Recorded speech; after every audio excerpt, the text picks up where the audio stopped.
The race is on, and we're going to see a very different build-up to the 2026 season for the new regulations, with the usual rhythm of launches disrupted by the behind-closed-doors first test. So what should you expect, and will it make pre-season harder to read than ever? I'm Edd Straw, and joining me to tell all are John Noble and Josh Suttill. Well, John, we'll come to you first. Some fans absolutely love launch season, can't get enough of it. Others deride it. Where do you stand? I think probably a foot in both camps, actually. I love the fact that, there's all that excitement about seeing new cars, new designs, the differences, have teams exploited grey areas in the rules, have some people done things differently. And you get all that kind of intrigue and mystery and unanswered questions, which are quite good. But on the flip side, I also find launch events really frustrating because basically the narrative is people can't tell you what they've got in front of them because the cars haven't run for the first time. So it's impossible for drivers and teams to make any firm prediction on what you've got in front of you. So they end up being this kind of this mixed bag of both the excitement and the intrigue of not knowing what's coming, but then the frustration of them not being able to tell you anything about what they've done. That is probably heightened as well, being a new rules change as well. In a regular year, usually I think you can skip a lot of launch season really, especially a year like last year where there aren't many changes. But this year where there are so many changes, and I think everyone's scrambling around for any little nugget of information, it does kind of make the launches a bit more of a interested viewing because we really don't know what to expect.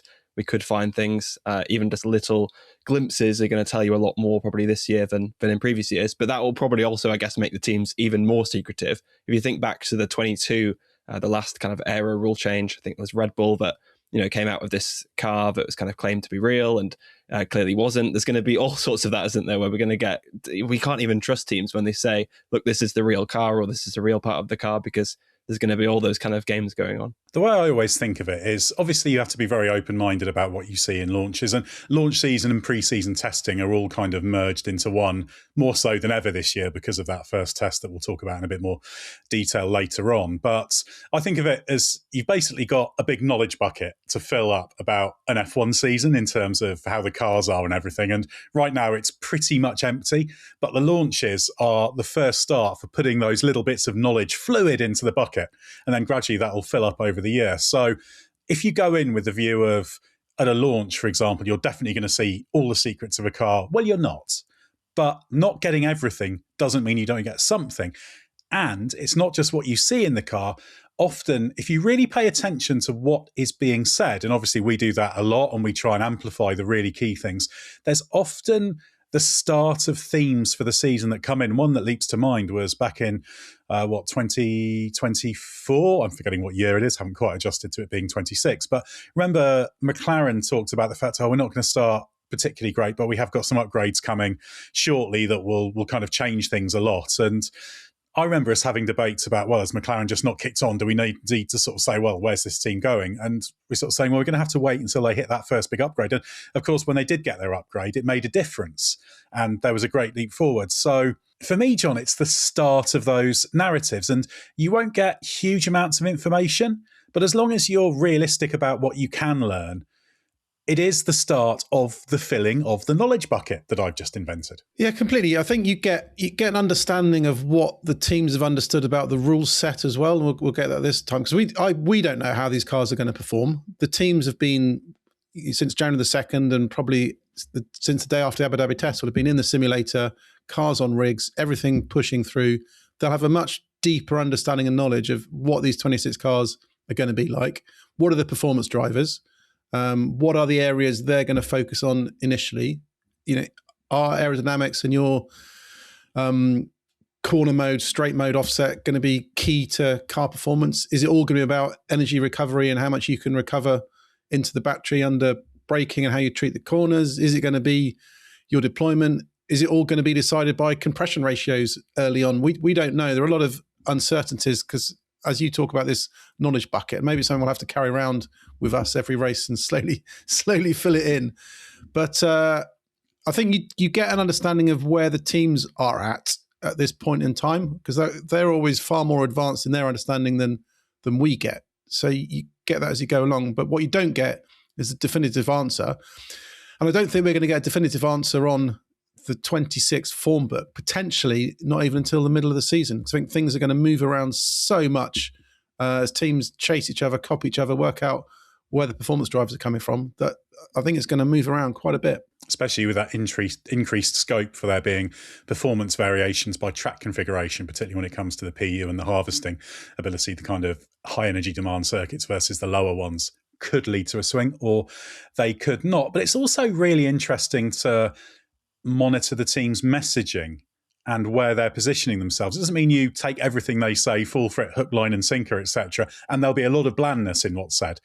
But actually, Josh, you do get a sense of where teams are trying to go with the narrative they're controlling. How much are they managing expectations? How much are they happy for the expectations to wash over them? And they can never prevent just something getting out in terms of that combination of how they're managing it, what they're saying, what's being said in unguarded moments, etc., etc. And those are the little cues and bits of information, as well as all of the kind of back channel communication that we may have with people. Those are the things that start to just build up that picture. Yeah, you can start to gauge the confidence levels that each team has before the season. In particular, I guess, how they even display their car. Are they just releasing, a livery on a very generic render, or are they showing shots from a shakedown? Are they able to do a full day of shakedown running before the Barcelona test? That's quite a good example of at least having some decent reliability. And we'll see a big variation between the teams. I know some shakedowns are booked for before Barcelona. There'll be some great photographers who will manage to get photos as well from those days, and it will leak out if a particular team is running into problems on a shakedown day. So all those kind of things will be a good test of who's feeling confident and who's heading to Melbourne looking worried, and also what are those teams going to think of what the other teams revealed, because as well as all the fans and all the media watching, of course, every team is going to be keeping an eye on their rivals as well and seeing, have we missed that? Is there something on the car that, we've completely missed and we're going to have to go back to the drawing board? Are we being tricked? Is this true or not? They're going to be asking many of those same questions, but all of us will be asking as well. I think you're right. That conflict between teams wanting a launch event to, shout about how great they all are, keep the sponsors happy, and declare, full on confidence for the season ahead, has to go against a reality. And also the best approach in F1 always is to under-promise and over-deliver. If you lay out your stall and say, we're going to have a bad season or a bad start to the season, and we potentially is not going to be very good, like McLaren did in 2004, the pressure's then off for the start of the season. If you declare, yep, we're going to win the very first race and we're gunning for the championship from the off, and you finish fifth, then that looks very, very bad. So it's kind of the balance between under-promising, over-delivering versus you need to keep some positivity. But I think amid all that, when you go to launch and you start probing people and you probe drivers and you probe engineers and you probe team bosses, you do get out a sense of, do they feel super confident? Is there something going on in the background that isn't great? Or do they want a specific message out there? Because I remember when Andrea Stella, you told us in 24, we're not in good shape for the start of the season. A lot of people were shocked, saying, what on earth have they done? They've thrown the towel in already. But actually, very smart move, took the pressure off the start of the season. It proved they understood what had happened. It was the narrative of the year, and it became the springboard for the success that they carried forwards. Yeah, it's strange. I do find some teams are better than others. If you know you're going to be struggling, whether that means you're going to be at the back and terrible, or you're expected to be at the front and you're actually in the middle, which kind of amounts to the same thing in terms of the scale of the disaster almost. It makes a lot of sense to get ahead of it and confront it and try and control the message, because you're going to be measured every week or two very, very soon anyway. So it's not like you can hide that, is it? So it's a good idea to be honest and direct about it and try and be open, because some do kind of close ranks. Some of the teams that I normally take it as a sign of a team that's a bit less secure in itself, actually. And that's says a lot about why McLaren's been good. One of the reasons is it's a team that's secure in itself. It's secure in its strengths and weaknesses and directions and where it is. And so they weren't afraid to be honest about that, and they reaped the rewards of that in terms of the ease of that pressure. But of course, Josh, the other problem is that nobody knows for absolute certain what they're shooting at. There's lots of rumours and expectations around. People have ideas of how these cars should perform, and there's lots of chatter, and the rumour mill grinds away. And even though it's not necessarily individual rumours are not necessarily super accurate, but the aggregate of it means people will have an idea. But you don't necessarily know if you're an F1 team what you're shooting for, which also makes that messaging slightly tricky. Yeah, and the gains move on so quickly anyway. Ferrari, there'd be no use in them celebrating at the start of 2022, saying, look, we're the fastest, we've got it all right, we've got this rule set, on a lock, because look what happened. By the end of that year, they'd slipped back behind a couple of teams and obviously went on a spiral to never get back to that place again. So, yeah, even the teams that are having these kind of good gains and having these wins, and even like John said, we won't really know until the middle of the season. Whoever is fastest in Melbourne isn't particularly even the winner of this year. So, yeah, and it's different for each team as well. I think someone like Audi or Cadillac, they can afford to have kind of more modest expectations. They can be afforded maybe a bit more of a grace period compared to other teams. But obviously the likes of, especially someone like Mercedes, after 4 years of failure, after getting that rule set so wrong, there's going to be a lot of expectation on them. Pretty much from day one, Mercedes has been kind of the team that people are thinking, or the engine manufacturer that is going to nail these regulations. So if they start this era anything other than being at the top or being one of the top two engine manufacturers, then immediately the pressure is on them. For someone like Audi, if they come in and have the kind of third, fourth best power unit, I don't think anyone's going to be raising too many alarm bells. But if that happens to someone like Mercedes, then very, very quickly that will pile on. And I think that's the difference for a season like this. Because if you think back to, say, 2014, Formula One has changed so much in terms of popularity. Everything now is so much more 24/7, so much more. Every single minute of the season is lived and breathed across social media. And that means if you start the season off, including right from now, struggling, that's just going to be, extrapolated so much more. You're going to be hammered so much more than you were, say, back in 2014, because we've got this huge, much bigger fan base, much bigger spotlight, even more races. So your failure is kind of just amplified. And obviously without the same ability to just throw endless money at it as has been in the past as well. Now, John, we've got the confounding factor this year of this behind closed doors first test. That's Barcelona, 26th to 30th of January. Teams are allowed to run on 3 of those 5 days. So you can do day 1, 3, 5, day 3, 4, 5, whatever you prefer. Teams have been fairly tight-lipped whenever I've asked them on what exactly they're planning to do with that. But behind closed doors doesn't just mean no public. It means no media. I mean, as I understand it, F1 TV are going to do a little bit of a highlights thing at the end of each day, and there'll be a few short interviews here and there with people, but nothing approaching full coverage. And information coming out of that test will feel like gold dust, and there'll be loads of fans around charging about trying to find out what's going on, just as in fact we are, and we'll do our best to get that information. But we'll talk about how the teams are approaching the test and the whole pre-season testing later on. But in terms of the impact that has on this launch season, it's profound, isn't it? Because you're getting cars launched after they've run, you're getting just this behind closed doors testing that we haven't had for a long time now, ever since testing became a big deal, kind of 2010. Yeah, I think it's going to be a huge missed opportunity for F1 and a big danger of the narrative getting taken out of the hands of kind of the teams and the FIA and the organisers, because in a world where a lie travels halfway around the world before the truth has even got its shoes on, fake stuff is going to spread so quickly. You look at some of the things that have happened and got out there over the Christmas break, for example, when not much is going on. It's going to be that times 100 over that first test, and with no way of people legitimately being able to verify stuff on the spot very easily. And I think at a time when there is big skepticism about these rules, that these energy-starved cars, is the racing going to be any good? Are we heading for a need to tweak the regulations? Are we going to need to tweak the energy deployment? It could have been an opportunity to explain the rules properly, open it all up, educate the media, who then educate the fans about what's coming forwards, what have we understood. We can go there and talk about how, the cars look. Do they look great or do they not look great? All this sort of thing. I think it was a good opportunity.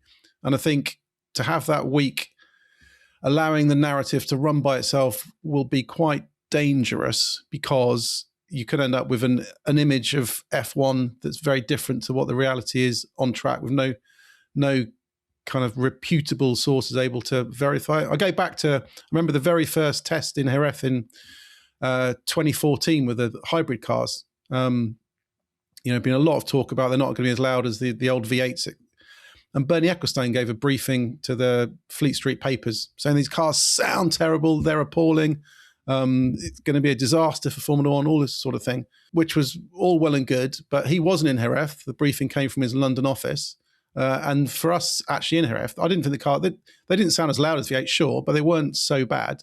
But I think it shows the ability of false narratives to get ahead of steam. And if you've got no way of countering it, I don't think it'll work. And especially, although F1 are potentially going to send their own media crews in and there'll be interviews, these are very much PR interviews. They aren't going to be publishing interviews with drivers saying these cars are terrible, I don't like them, or team bosses saying, oh, this isn't going to work, we need to make big changes. It will all be very, very positive spin that I think will have a lot of skepticism behind it. It's incredibly confusing as well to have some teams launching before this first test and then have some launching afterwards. And I guess the messaging is even that this isn't really the first test. It's sort of a shakedown. But then the Bahrain is kind of the first test. It's very kind of needlessly confusing. It's very kind of old world F1 and so far removed from so many of the improvements that Liberty and Formula One have made in recent years. So yeah, it's baffling backwards. For example, last year, the collective launch I thought worked really well, and I think it's a shame that we don't have like an official launch point for the season, because you could argue, is it the first launch Red Bull and Racing Bulls is doing? Is that the first start of the season? Is it the behind closed doors Barcelona thing, or is it the Bahrain test, or is it some of the launches in between? There's no kind of clear defined start point of this pre-season or launch season. It's strange. I think F1 could have taken control of it. They could have had an event in Barcelona, for example, or somewhere in Spain nearby to kind of kick off the season, have that at the weekend before the Barcelona test, and then actually open up that test to the fans. Let them come and see the brand new cars, hear the new cars. And yeah, if there is reliability problems, that's fine. It's part of testing. It can very much be sold as, look, this is a start of a very long process.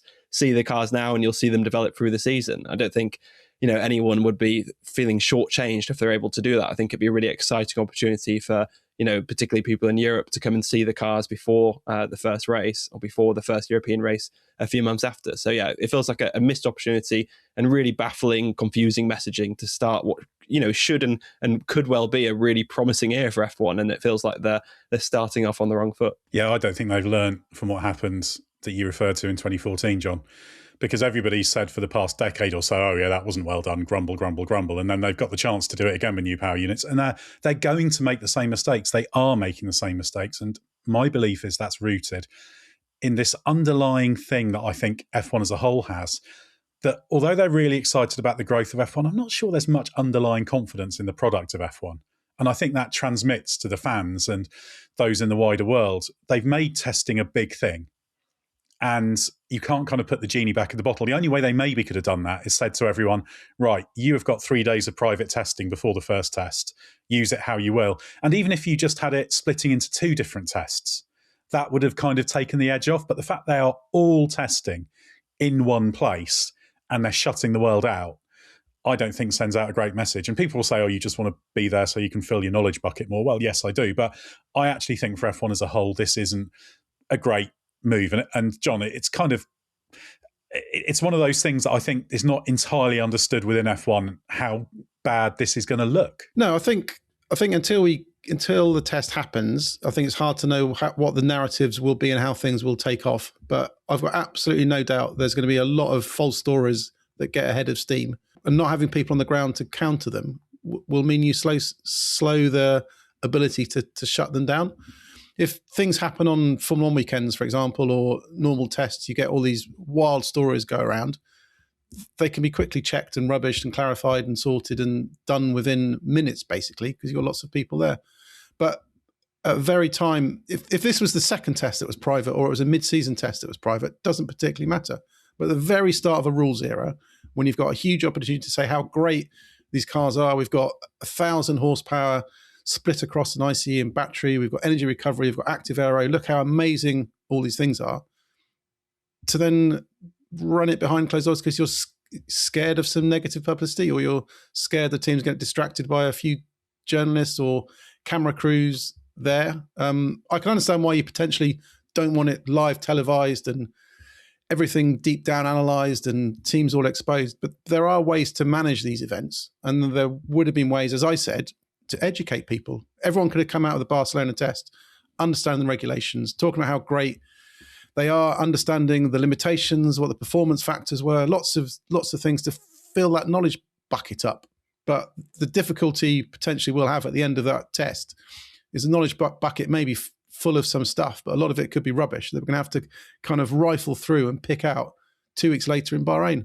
And that won't be a surprise. Like, they've properly kind of sleepwalked into this because they decided this a long time ago, and it felt like it just hasn't been addressed as an issue. It's kind of like focus on 2025 because that season's going well, and they just kind of felt like they've ignored this. It's not like a last minute decision to suddenly throw it behind closed doors. It's been the case for months and months. And yeah, I can't understand why something hasn't been done to avoid this, because it's going to be a PR nightmare for them at the end of January. And I absolutely dread to think how much time we're going to spend during that 5 days chasing because every single nonsense rumour that does the rounds, you end up having to check it.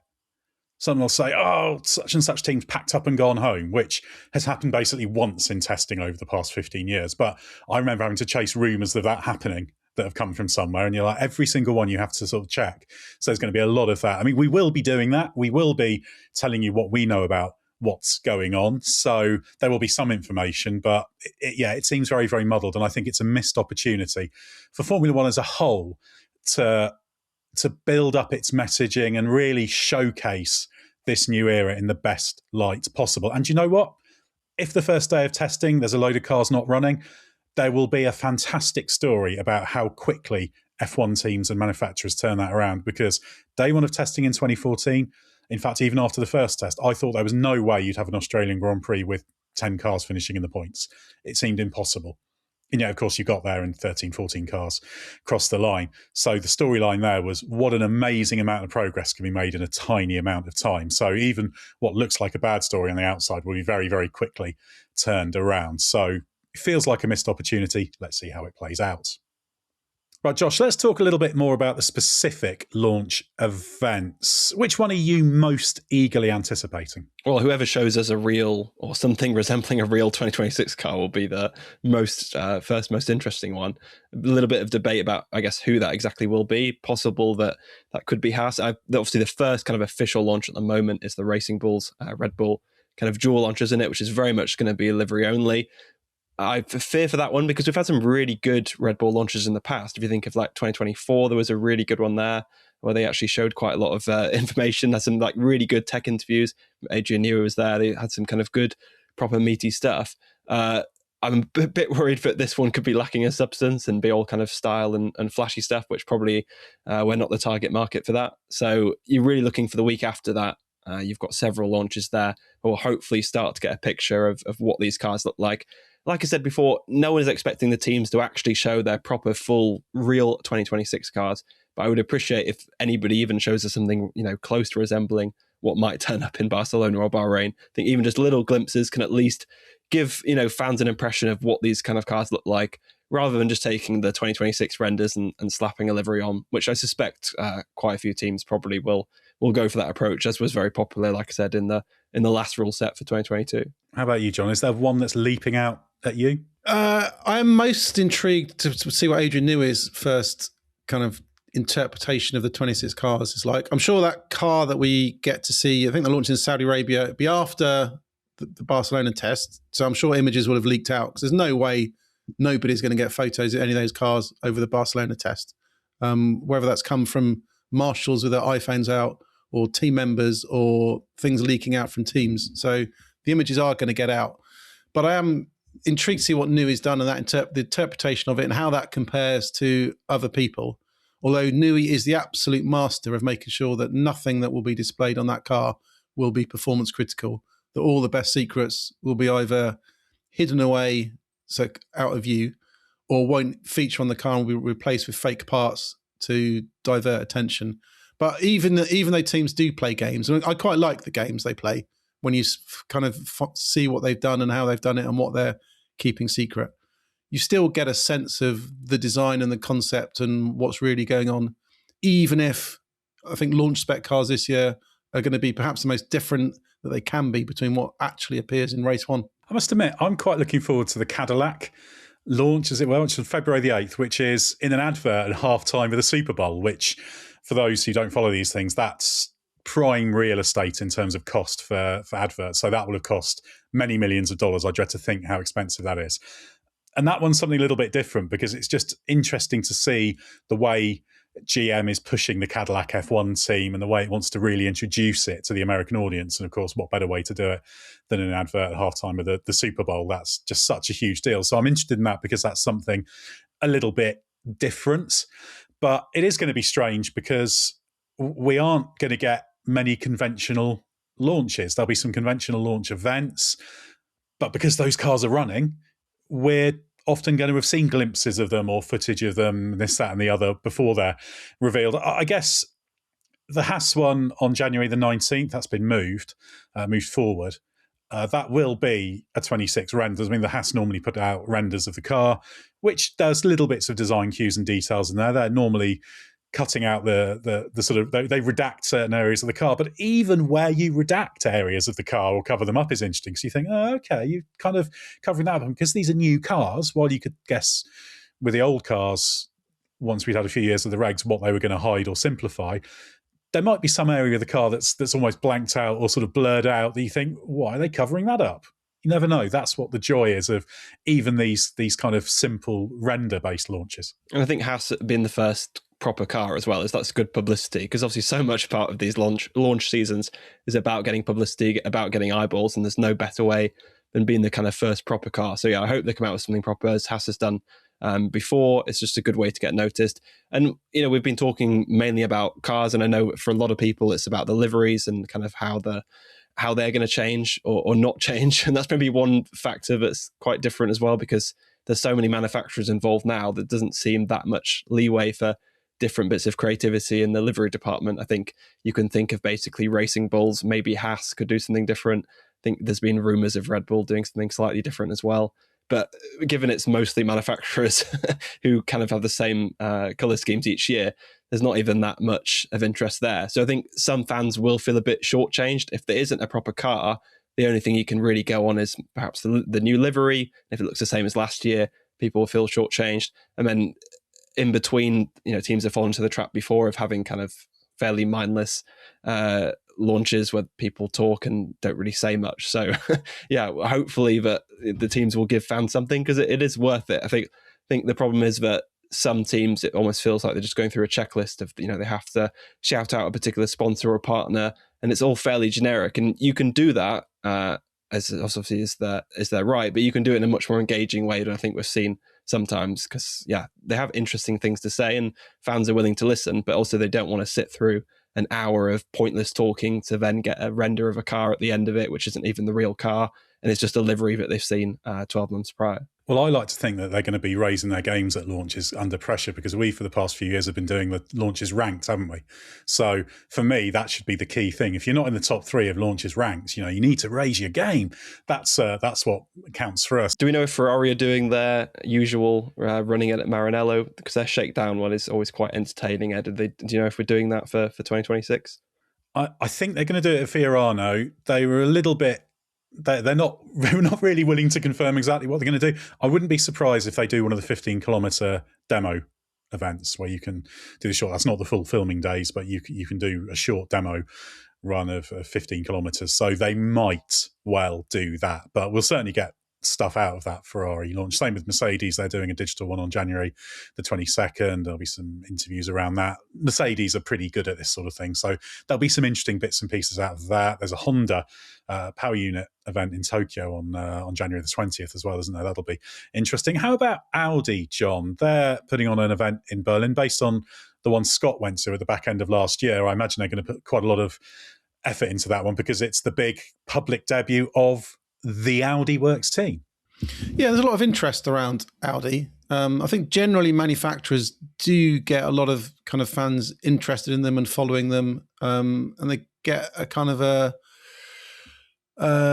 level of intrigue that non-manufacturer teams don't get. When we've done Audi stories all over the past 2 months, they've always done really, really well. I think that team has come on a lot.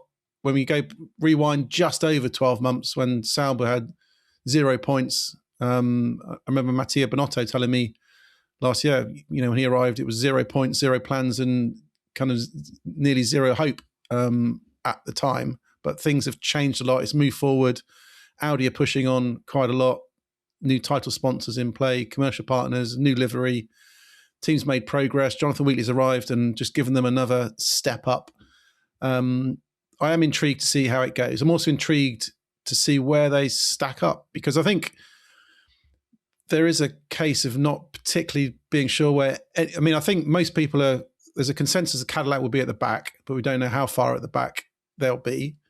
But outside of that, I think it's really, really hard to make any firm prediction. And you wouldn't be too shocked if almost anybody was at the front. And you wouldn't be too shocked if anybody got it wrong and was struggling just ahead of Cadillac initially. So I think it's one of those really, really intriguing seasons. And what we could potentially do over the launches is get the predictions from everybody to work out where they're all going to end up. And if they all think they're going to be the fourth or fifth best team.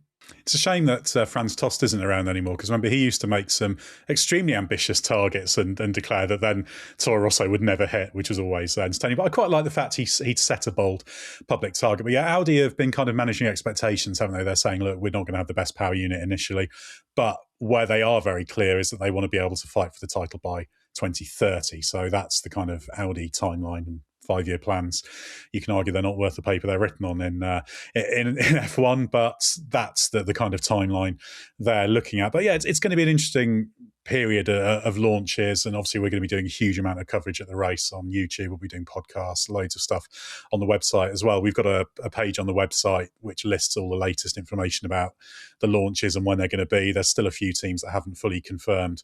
Certainly McLaren haven't officially confirmed exactly what they're going to be doing. There'll be a lot of interest in that, given that they are the reigning top dog team. So a very, very different launch season, a bit backs in front in places, but there's going to be some interesting stuff, and it's going to be coming thick and fast, particularly once you get to that first Red Bull one from mid-January. The second half of the month is going to be pretty lively.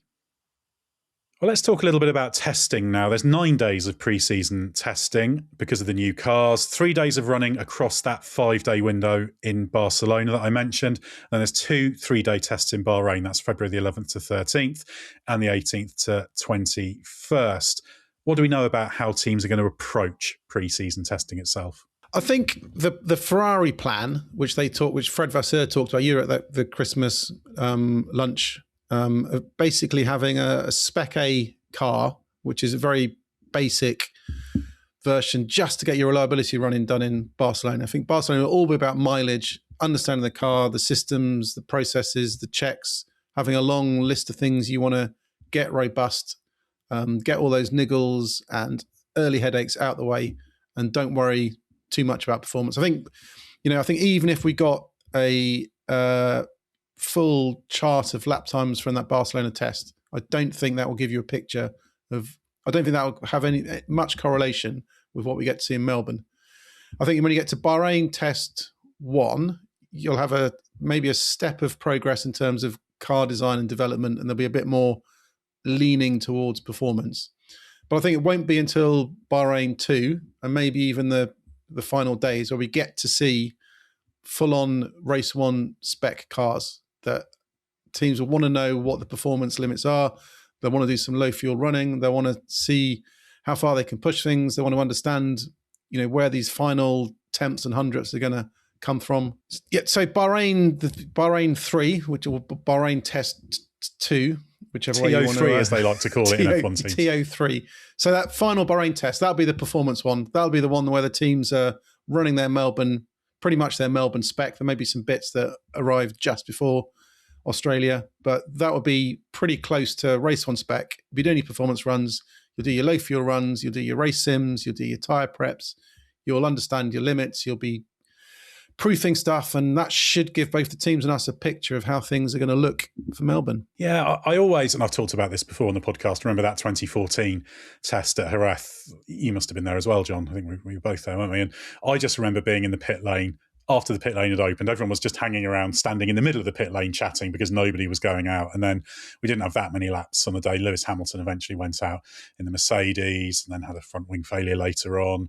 Red Bull had all sorts of troubles. That was the beginning of them spending the whole of pre-season testing with lots of angle grinders and soaring being heard behind closed doors. So what I'm really interested to see in testing is the amount of running, because obviously things have moved on. We're more than a decade on in terms of the tools they've got in terms of test benches and all sorts of facilities that can kind of run cars, often very, very large proportions of cars and whole cars in a simulated environment. So it may be we get to the start of the Barcelona test and actually the lap counts that they're putting in, we're not going to be, I don't think, seeing the ludicrous lap counts that we've kind of got used to in pre-season testing recently. But I wouldn't be surprised, Josh, if we see some pretty good mileage numbers early on. And that's a slightly risky thing to say because it could be really low. But I suspect there will be some teams and power unit in particular that's struggling a bit. But I don't think it'll be quite as bad as 14, let's put it that way. No, but I think you'll probably be able to see who is struggling, maybe even more so than in 2014. Because I think, like you say, the teams that get it right are probably going to be putting in an awful lot of laps. So any teams having kind of major problems and missing days, things like that, that will really stand out. And I think their problems will be, completely highlighted. But obviously 2014 is a good example, right? Because Red Bull had a, disastrous preseason, had to do loads of work, and then still turned up to Melbourne as basically the second fastest team behind Mercedes, obviously nowhere near Mercedes, but still had a reasonably competitive car for the start of the year. So yeah, there's still going to be an awful lot of development work. So even the pecking order in between the tests is going to keep changing. I'm most interested to see as well kind of the volume of different parts that the teams are bringing as well. How many different solutions have they got for Bahrain? What's their capacity like to turn things around? It's a real test of just how efficient the design and kind of reactive process of each team is. Because it is in a reasonable window. If you turn up in Barcelona, there is kind of time to look around at what other teams are doing and put in a solution for the early races. We mentioned the McLaren example as a good example of a team reacting to problems and having a plan. So I'm interested to see of those struggling teams, who's going to be the Red Bull and kind of overcome their problems before the start of the season, and who is going to be a kind of, I don't think anyone's going to be in a Williams 2019 situation, but who is going to be with much deeper rooted problems, because they obviously could be very difficult to fix, particularly, of course, if they're on the engine front, because then it's a completely different time scale to chassis turnaround on issues. So anyone, I think that's kind of the main thing to look out for, who is having kind of proper deep-rooted engine issues, because they're the kind of ones that are really going to knock any teams out of serious contention for the early races. Stuff on the chassis side, aerodynamics, of course, they can react to, even if it would take a few weeks and months in some cases. And of course, it's entirely in the lap of the gods what the weather's like. I've been at F1 tests when there's been snow, certainly at Barcelona. I've been hailed on heavily at F1 tests. I've seen sandstorms at F1 tests. So all of these things are possible. I don't think you'll get a sandstorm in Barcelona. I don't think you'll get snow in Bahrain, but across Barcelona and Bahrain, there is the risk, isn't there, John, that there could be some interruption, particularly that Barcelona test, which is, I guess, why you have to be flexible with your planning, because you could all turn up and think, right, we're going to run on day one of that test, and then it's snowing or really wet or whatever, and you think this probably wouldn't be a good day to use, so we're going to have to hang fire and backload the test more. Yeah, could be amusing if the Barcelona first test is a complete snow out, for example, and they lose those 5 days, because then that throws everything completely up in the air. Because then you'd be restricting yourself to just the Bahrain test. So yeah, maybe the most entertaining outcome pre-season is to snow out for Barcelona, a couple of sandstorms in Bahrain, and they go to Melbourne having not done any laps. What a prediction. We'll clip that up and play it if it turns out to be that disrupted. But the Barcelona test will be useful, though, because obviously Bahrain is one type of track. It's a bit of a compromise circuit setup-wise. Your car can go well there and not necessarily be that strong, as Alpine showed last year, where they were really strong in pre-season testing, and actually they were really strong in the Bahrain Grand Prix. But even in the earlier part of the season, when the car was at its best, they were not so strong at other venues. So having Barcelona as well, which is a different challenge, will be useful. And if you're a team, you'll be wanting to get a little bit of a feel for the proper performance there if you can. But they'll build up the run programs, and that'll be kind of on the wish list. It's like, right, if we can get through everything else, we'll start looking at that. And that's where you really get compound gains, isn't it, Josh, from testing going well, because you've got your big job list, your things to tick off, and all those reliability things are the priorities, and you've got to work through them. And of course, if you don't tick off a reliability thing because something has gone wrong, that may then mean A, you've got to fix it, and B, you might be losing running. So actually 9 days can very, very quickly run out if you're in trouble and struggling. Yeah, and sometimes we even see teams with a fundamental kind of flaw which needs fixing, and they're gonna kind of can't run until basically they get the new parts for it. So yeah, you don't want anything like that, because that time will just absolutely go. And even Mercedes in 2014, I mean, they had reliability problems, didn't they, at the first race and throughout testing too. So even the benchmark teams are going to be suffering it. I mean, Ed, you wrote something recently, didn't you, that unreliability has basically become a thing of the past in the past couple of years, but we're expecting to hopefully see more of it this year. I say hopefully just because it's another interesting element to F1. So yeah, I guess that's the start, isn't it? We're going to see it in testing. Just another reason why it's a shame we're not going to kind of see it in Barcelona, because imagine if they kind of get through a lot of the teething issues in Barcelona, and then kind of the Bahrain tests, 6 days of TV viewing might not be too interesting if the teams are just kind of running fairly reliably and kind of have already made quite a lot of progress. We might get to the end of that second test, and again, very dangerous words to say right now, but maybe we'll get to the end of that final test and think, maybe we didn't need all these different days of testing, because like you said, Ed, the tools that the teams have, the simulation tools, the preparation tools, have moved on astronomically from even just from 2014. So yeah, we might get to the end and think that was too many days, certainly for some teams. But I'm sure there'll at least be one team wishing that preseason was a lot longer, but probably more from the perspective of having more time to catch up on the rivals and put on their car whatever they've missed. And it will also start to tell some of the stories about how the cars will behave on track. I'm thinking driving styles, how you have to approach how you approach your braking, your cornering, the way you load up the car. Do these cars allow for a slightly wider window in terms of what driving style can be made quick compared to the last ones? And of course, the Barcelona test in 22 with these new cars, John, we started to see the bouncing, didn't we? And that was the start of that being a huge story for the new regs. So even if teams are focused at that first test on purely the reliability as the number 1, 2, 3 priority, some of these little trends might start to leak out. And even if we can't see them, we'll start to hear about them. Yeah, I think some of the trends will come out in the performance characteristics, as you mentioned. But I also think there's going to be a lot more uncertainty and a lot of elements that teams aren't going to have a clue about until they're actually in the heat of competition. If the energy recovery and how you manage that over a race is deemed to be critical to success, because in qualifying you could probably manage there'll probably be an effective way to deploy your energy over a lap that's theoretically best for lap time, and everyone will converge on pretty much the same solution, so it won't be so noticeable. But when you're in the heat of battle, if there's a certain strategy and deployment, weakness or strength in terms of harvesting or deployment, and how you're managing your battery, and that becomes a key to success, then that puts you in quite a good step. But you're not going to see what other teams are doing until you're actually in the heat of competition. It's like, at Spa, for example, with your downforce levels, that you can do one thing in qualifying and be perfect for a brilliant lap on Saturday. Whack the downforce on, you're brilliant through sector 2, all looks fantastic and you're on pole position, but it makes you a sitting duck in the race because everyone blasts past you on the straights and you can't get back your time in the middle section. And I think it'll be the same with energy recovery, that there'll be deployment tactics that are brilliant for races on Sundays. Teams aren't going to know what others are up to.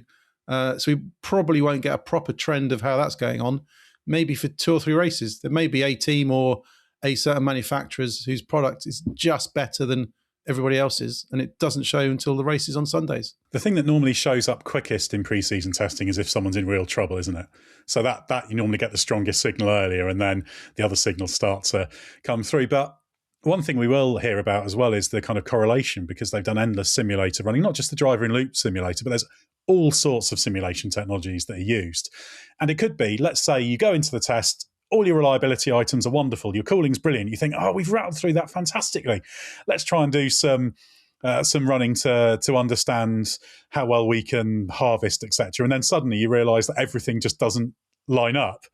And that whole way that you've built up in simulation about how you need to run races, run the car, etc., might have to be torn up and looked at again. So even if your reliability is good, you could run into trouble. So there's going to be lots of phases for all different teams, aren't there, Josh? And it'll be a question of who runs into what bump in the road first, because you might find you're really good on a lot of things, and then you've just hit some other problem that's then makes you think, oh, this is an issue that we did not expect to run into, and we need to start rethinking everything. And that will have a big knock-on effect for the drivers too. You know, we're told throughout last year that these cars are so different that, you know, some teams like Audi were quite reluctant to let their race drivers go on the simulator for 2026 and make sure they were staying focused on 2025 because it's such a different way of driving.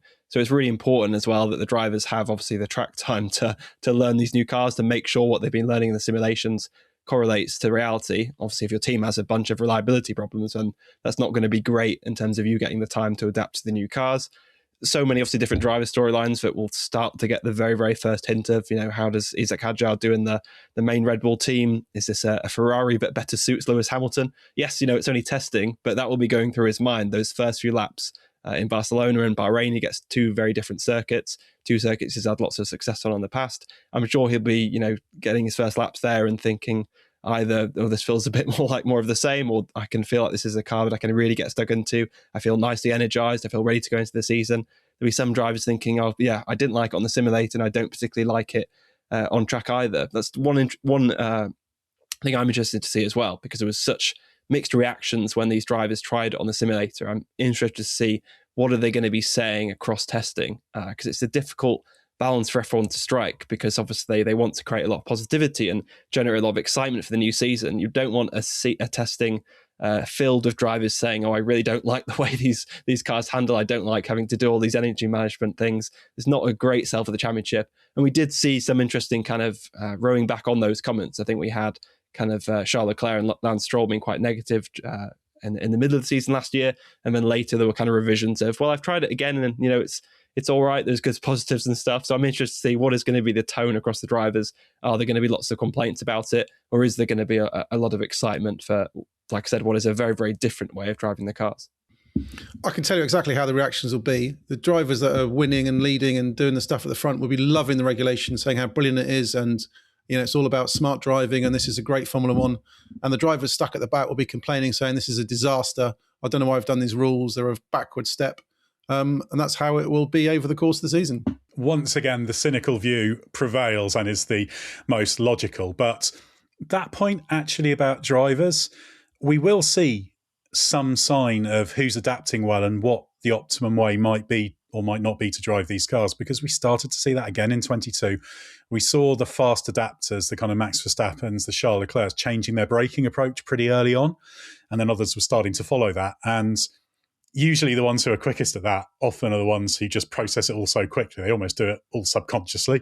And then some of the other ones who might have to think about it a little bit more and work at it can take a little bit longer to catch up. So we don't know exactly what we'll see in that regard. But yes, I think we will see some drivers adapting better than others. And there can be various different reasons why that will be the case. So that's going to be a really interesting storyline that we will start to get in pre-season testing. And of course, we will be there for all of pre-season testing, despite that we've got the challenge of the behind closed doors test, which we're not allowed in. So not quite so much there, but we will be bringing you news from that test, but we'll be on the ground in Bahrain. I'm looking forward to being able to stand trackside and watch, and there'll just be a huge amount of stuff being put out about this as we start to learn and get a picture. And as we've talked about, the theme of this podcast is the filling of the knowledge bucket, and that's going to be a year-long mission. But we will start to fill it up in those early tests. And yeah, we're really, really looking forward to it. I think no matter what you think about the new regulations, it is a huge change. Yeah, and it's very easy to dismiss the whole of this kind of launches and testing. It's completely pointless and it doesn't tell you anything about this season ahead. But I would challenge you to go back and look at our rankings after testing of the last few years, and you won't see a perfect championship order, a perfect pecking order, but you will see, and I can't take any credit for this because it's mainly the likes of Ed, Scott and John who have done those predictions, but those predictions are like actually pretty good. So there is actually a lot you can learn, because I think sometimes it's very easy for people to be dismissive and think that it's all completely pointless and there's, you know, everyone, all the teams hide their true pace. But actually, if you look close enough, and I know if you got to the end of this whole podcast, then you'll probably be one of those who are looking close enough, you can start to see the signs of just what the actual pecking order will be. So yeah, I'd encourage people to go back and look, because it can be quite interesting. Of course, there are those seasons where you get it completely wrong, but more often than not, you can actually tell who's looking quick and who's not. But I think it'd also be a very bad sport if you could come out of testing and make your firm prediction and it's absolutely nailed on and perfect, because it would show that it's not sports about things being unpredictable and you not being sure of the outcomes and variable factors. And the form book should be able to change. So I think it's good for giving an indication. That's what you want. It gets the debate going. It prompts interest in what's doing, and things can change. Teams can make improvements, develop cars. I often think it's like the group stages of a football World Cup, for example. You get indications of the good teams and the bad teams, and some teams look terrible at the group stage and evolve and improve and come out stronger. Some teams look nailed on, perfect, get complacent, mess it up and get dumped out, and it doesn't work. So I think it's all about trends and setting the foundations for the season ahead. And that's what testing's about. It's not the final answer. It's just about laying the foundations and giving us a direction of travel for the way where things are going. Yeah, 100%. And when we do things like the testing ranking, it's not predictive. It is this is based on what we understand where things are now. And often one of the most interesting things is when you get to the first race and something's changed and you think, oh, actually, what's happened there? And often, I mean, the easy answer is just to say, oh, just talking nonsense. Sometimes we are, but often you will dig into it and you'll think, oh, actually, this has changed, or there's this, or you speak to someone, the technical director will say, oh, well, we did this, and this, or it's a track-specific thing or something. And that's what all of this knowledge build-up is about, because I think people tend to think that everything's steady state, and it's just not. No more so than when you've got new rules. Things will be very, very fluid and constantly changing. And it's trying to understand some of those things and really get a feel for what the starting point is of those storylines. That's really interesting about the whole of pre-season. You know, we will not know anything approaching the whole story by the end of testing, but it's the beginning, and it's going to be so fascinating. It's a great time of year from that perspective. There's a lot of hard work, but people, from what we can tell on the outside, absolutely love it as well. And sometimes it's that very uncertainty that is most appealing, because if you're a fan of any team, until the racing starts, you can think the sky is the limit, can't you? There could be some Cadillac fans out there thinking, yeah, it's going to be a 1-2 in the first race before reality bites. So exciting time of the season for everyone. So thanks very much, John. Thanks very much, Josh. We're going to be doing endless podcasts during this pre-season period, so we'll be back very, very soon. And stay with us for everything you need to know from F1 launch season.